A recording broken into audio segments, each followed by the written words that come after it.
হরে কৃষ্ণ, রাধে রাধে। দেখো, তোমাদের সাথে একটা খুব সুন্দর আমি ভিডিও নিয়ে আসলাম। ভিডিওটা হয়েছে তোমাদের যারা ভিডিও করার জন্য শাড়ি কাপড় কেনো, অনলাইনে অর্ডার দিয়ে খুব কম দামে কিনতে চাও, সেই সব দিদিভাইদের বলছি যে আমার ভিডিওটা সম্পূর্ণ শুনে যাবে। কোথায় আসতে হবে, কীভাবে আসতে হবে। তোমরা মানে অর্ধেক দাম পেয়ে যাচ্ছ। যেগুলো 1000 টাকা 2000 টাকার মাল, সেগুলো তোমরা 2000 টাকা জিনিস 1000 টাকা পেয়ে যাচ্ছ। 1000 টাকা জিনিস তোমরা 500 টাকা পেয়ে যাচ্ছ।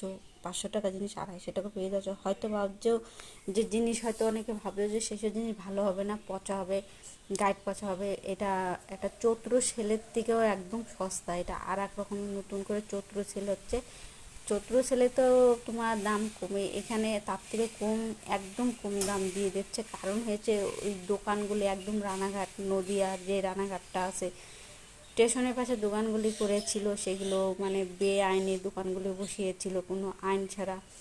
সেই কারণে সরকার সেসব দোকান ভেঙে দিচ্ছে।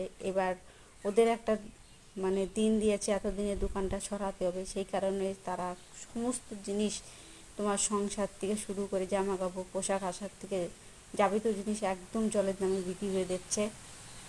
তোমরা তো মনে ভাবে যে খুব মানে কম দাম বলে খুব জিনিসটা ভালো হবে না, এটা ভুল। আমরা সবসময় আমাদের এখানে প্রচুর লোক রানাঘাটে বড় বাজার, ওখানেই যায়, ওইসব দোকানে বেশিরভাগ সবাই কেনে। ওইখানে জিনিসগুলি খুবই ভালো। তোমরা যদি কেউ নিতে চাও, কত রকম ব্লাউজের দোকান, ওই যে বললাম যে ইমিটেশন দোকান, সমস্ত কিছু দোকানপাট আছে ওখানে, সব ভেঙে দেবে বলে তারা সব কিছু একদম সস্তা দামে বিক্রি করে দিচ্ছে। এটা